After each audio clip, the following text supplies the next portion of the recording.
प्यारे बच्चों, कक्षा 11 नागरिक शास्त्र की कक्षा में मैं शैलेंद्र चौधरी, प्रवक्ता, पटेल स्मारक इंटर कॉलेज पटेल नगर खटाई गोरखपुर, आपका स्वागत करता हूं। बच्चों, आज हम खंड खा राजनीतिक सिद्धांत के अध्याय 5 अधिकारों के भाग 2 के बारे में पढ़ेंगे। आपने पिछले भाग में पढ़ा कि अधिकार क्या हैं, अधिकारों के स्रोत कौन कौन से हैं, कहां कहां से अधिकार आते हैं, और इसके अलावा अधिकारों के प्रकार, इन चीजों के बारे में आपने अध्ययन किया। इस भाग में हम लोग पढ़ेंगे कानूनी अधिकार और राजसत्ता के बारे में समझेंगे। दूसरी चीज समझेंगे अधिकार और जिम्मेदारियां, इसके बारे में समझेंगे, और मानवाधिकारों की विश्वव्यापी घोषणा के बारे में हम लोग समझेंगे। बच्चों, अब हम पहले बिंदु की तरफ आते हैं, कानूनी अधिकार और राजसत्ता। सरकारों और कानून का संबंध। देखिए, अधिकारों के लिए आवश्यक है कि उन्हें राजसत्ता का समर्थन हो, उन्हें कानूनी मान्यता मिली हो। जब तक अधिकारों को कानूनी मान्यता नहीं प्राप्त होगी, तब तक अधिकारों का वास्तविक महत्व नहीं हो सकता। व्यक्ति उन अधिकारों का प्रयोग तभी कर सकता है जब उन्हें कानून का संरक्षण प्राप्त हो, अर्थात राजसत्ता का समर्थन प्राप्त हो। इसीलिए विश्व के सभी देशों के संविधानों में मौलिक अधिकारों का वर्णन किया गया, अधिकारों का वर्णन किया गया है, जिसे कि राजसत्ता का उन्हें संरक्षण प्राप्त हो। बच्चों, भारत में क्या है? भारतीय संविधान में भी भाग 3 के अंतर्गत मौलिक अधिकारों का उल्लेख है, जिसमें जो आपको 6 मौलिक अधिकार प्राप्त हैं, उनके संरक्षण की भी व्यवस्था राजसत्ता द्वारा है, राज्य द्वारा उनका संरक्षण किया जाता है। इसके अलावा कुछ अधिकार इतिहास एवं रीति रिवाजों से। देखिए, इसको इस तरह समझिए कि भारत में छुआछूत एक बीमारी थी, एक प्रथा परंपरा थी, जिसे अधिकारों में समानता के अधिकार के अंतर्गत अस्पृश्यता का अंत की जब बात कही गई मौलिक अधिकारों के अंतर्गत, तो वो उसी रीति रिवाज और इतिहासों की उपज थे। ऐसा नहीं है कि सभी रीति रिवाज समाज हित में हो और उन्हें अधिकार के रूप में मान्यता मिले।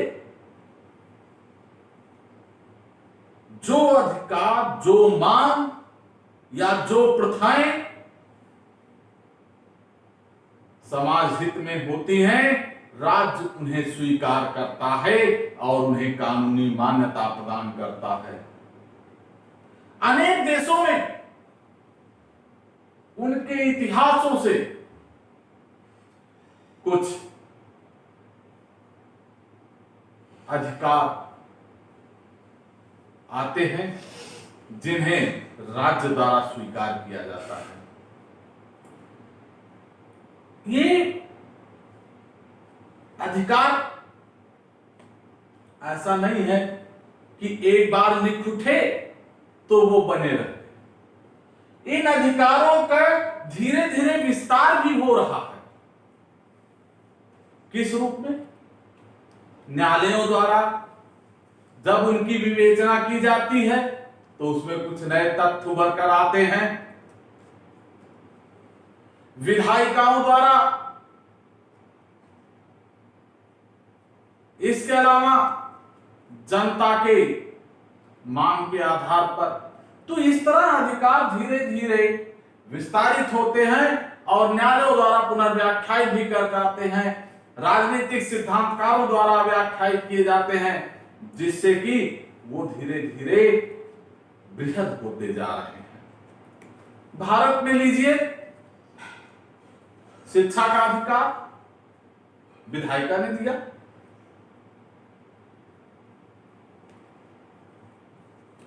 प्रेस की स्वतंत्रता आपके अनुच्छेद 19(1) में निहित है, जहां वाक और अभिव्यक्ति की स्वतंत्रता आती है, तो ये व्याख्या से आते हैं।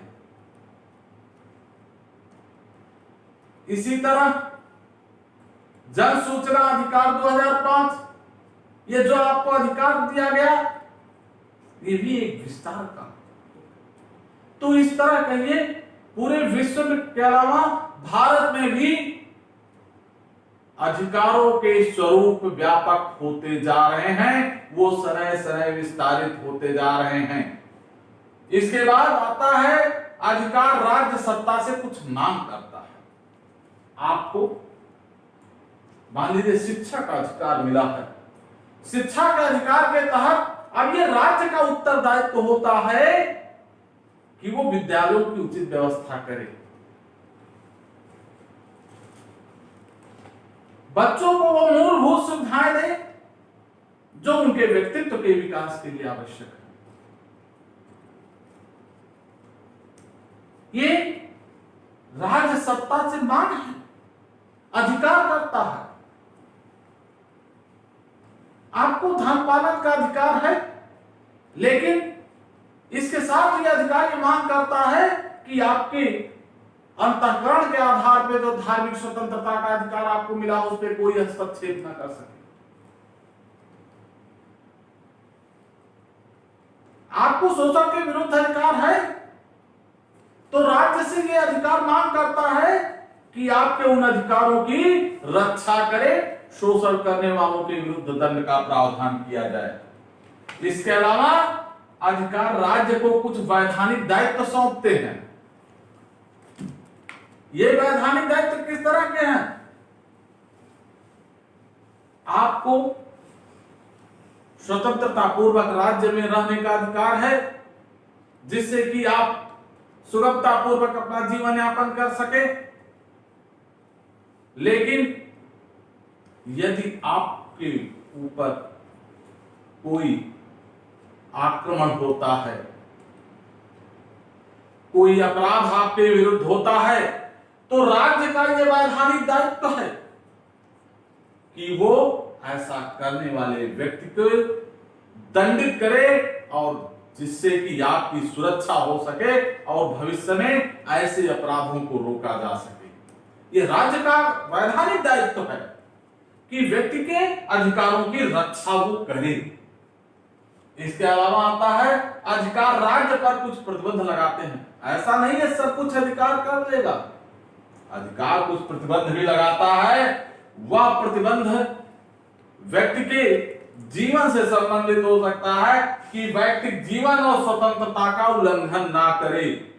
राज्य कदापि व्यक्ति के व्यक्तिगत जीवन और स्वतंत्रता का उल्लंघन ना करे, यह प्रतिबंध लगाया गया है अधिकारों के द्वारा। अधिकार इसीलिए जो राज्यों पे प्रतिबंध लगाए गए हैं, इसीलिए जो मौलिक अधिकार भारत के संदर्भ में अगर देखा जाए, मौलिक अधिकार राज्य के नकारात्मक आदेशों की श्रेणी में रखा जाता है। क्यों? क्योंकि राज्य को कुछ रोका जाता है कुछ करने से। समझे बच्चों? अगला टॉपिक है अधिकार और जिम्मेदारियां। बच्चों, अधिकार की बात सब लोग करते हैं, लेकिन अपने उत्तरदायित्वों का, अपने कर्तव्यों का निर्वहन भूल जाते हैं। आज पर्यावरण को ले लीजिए, ओजोन परत में छिद्र होगा जिसका नुकसान सभी को उठाना होगा। उसके लिए सबके उत्तरदायित्व बनते हैं कि वनों की कटाई रोका जाए, अधिक से अधिक वृक्ष लगाया जाए, पर्यावरण संतुलित रखा जाए, जिसका लाभ इस पीढ़ी के अलावा आने वाली पीढ़ियों को मिले। यह केवल राज्य का उत्तरदायित्व नहीं है, क्योंकि राज्य जो निर्धारित करता है उससे पूरा करना नागरिकों का कर्तव्य होता है। यदि नागरिक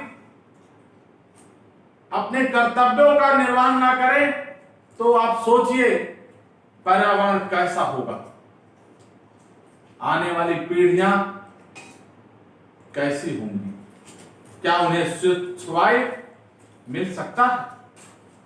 इसके अलावा अधिकार नागरिकों के उत्तरदायित्व भी निर्धारित करते हैं। अधिकार आपको यदि बोलने का अधिकार दिया है तो इसके साथ ये अधिकार सबको है। आपको ये ध्यान रखना होगा कि दूसरे के अधिकार प्रतिबंधित। इसके अलावा आप अपने पसंद के भोजन करते हैं, पसंद के कपड़े पहनते हैं, यह अधिकार यह भी मांग करता है कि आप दूसरे के पहनने और खाने में हस्तक्षेप ना करें। यह आपका उत्तरदायित्व है। अधिकारों का वास्तविक प्रयोग तभी हो सकता है जब व्यक्ति अपने कर्तव्यों का भी उचित निर्वहन करे, क्योंकि अधिकार और कर्तव्य दोनों एक दूसरे के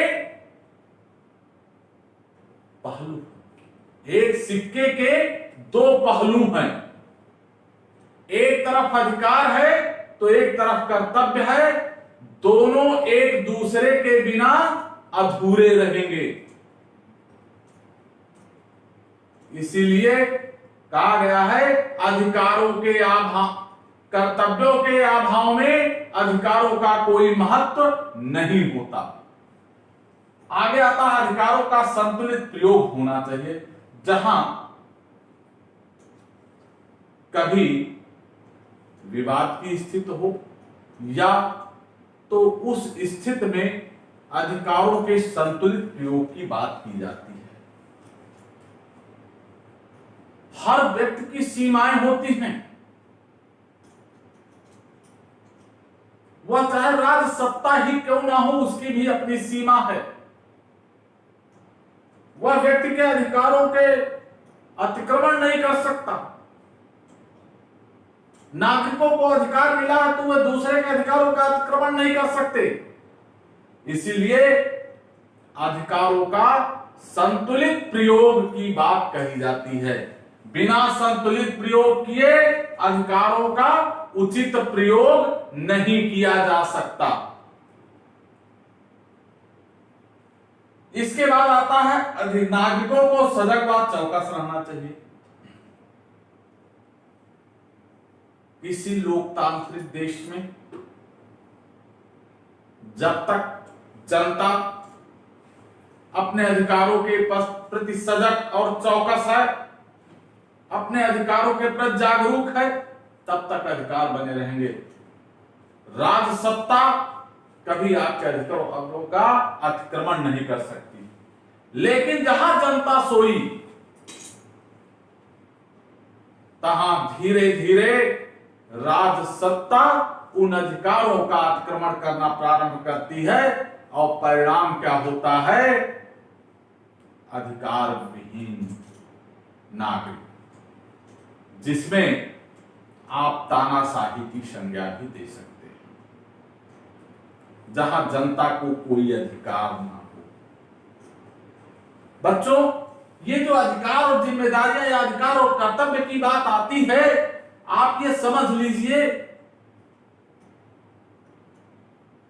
कि मनुष्य को केवल अधिकार की मांग नहीं करनी चाहिए, राज सत्ता द्वारा निर्धारित कर्तव्यों का भी पालन करना चाहिए।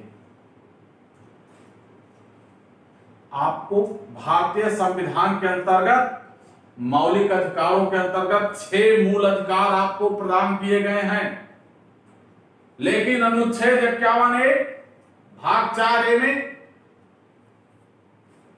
मूल कर्तव्यों का भी निर्धारण किया गया है, जो आपकी सभी किताबों में वर्णित है वो हर विषय की पुस्तकों में मूल कर्तव्यों का उल्लेख किया गया है। आप पर यह उत्तरदायित्व है कि आप उन कर्तव्यों का पालन करें, सजग व सचेत रहें, तभी अपने अधिकारों की सुरक्षा कर पाएंगे। अब हम बच्चों अगले बिंदु की तरफ बढ़ते हैं। अगला टॉपिक है मानवाधिकारों की विश्वव्यापी घोषणा। देखो बच्चों, ये संयुक्त राष्ट्र की सामान्य सभा द्वारा मानवाधिकारों के संबंध में एक प्रस्ताव स्वीकार किया गया। इसके पर दृश्य में जाइए, ये क्यों स्वीकार किया गया। द्वितीय विश्व युद्ध के दौरान मानवाधिकारों का उल्लंघन बहुतायत हुआ। उसके पहले उपनिवेशवाद के दौर में भी मानवाधिकारों का उल्लंघन होता रहा। इसको देखते हुए संयुक्त राष्ट्र संघ ने 10 दिसंबर 1948 को मानवाधिकारों की विश्वव्यापी घोषणा की। इस घोषणा में यह बातें निर्धारित की गई कि मानवाधिकारों की रक्षा के लिए प्रत्येक देश को कटिबद्ध होना पड़ेगा और उसकी सुरक्षा की जिम्मेदारी सामूहिक रूप से संयुक्त राष्ट्र संघ के सभी देशों की होगी। यह भी कहा गया कि सभी शैक्षिक संस्थानों विश्वविद्यालयों में इस घोषणा पत्र को पढ़ाया जाएगा, उनके पाठ्यक्रमों में शामिल किया जाएगा, जिसके पीछे यह मानना था कि जब इसको पढ़कर जनता अधिकारों के प्रति जागरूक होगी तभी अधिकारों की सुरक्षा विधिवत तरीके से हो सकती है। बच्चों, ये जो मानवाधिकारों की विश्वव्यापी घोषणा थी, इसमें कुछ जो महत्वपूर्ण बातें थी कि इसमें समानता की बात कही गई थी, न्याय की, लोकतंत्र की, स्वतंत्रता की, यह बातें इसमें कही गई थी। और यह आशा किया गया था कि जो विश्व समुदाय हो वह न्याय पर आधारित हो, नागरिक स्वतंत्रता पूर्वक रह सके, वे अपने अधिकारों का उपयोग स्वतंत्रता पूर्वक कर सके और विश्व में रहने वाले सभी मानवों के प्रति समान व्यवहार होना चाहिए, मानव होने के नाते। इसके अलावा विधि के शासन द्वारा मानवाधिकारों की रक्षा, कानून द्वारा हर देशों की सरकारें ऐसे कानूनों का निर्माण करें जिससे कि मानवाधिकारों की रक्षा की जा सके।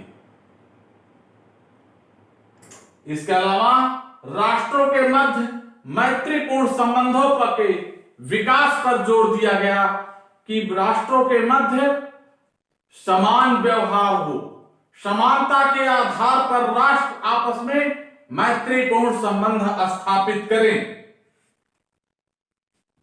बच्चों, यह विश्वव्यापी जो मानवाधिकार थी, इसका उद्देश्य था जो उपनिवेशवाद के दौर की अमानवीयता थी उसे रोका जा सके और विश्व को मानवता के एक नए मापदंड पर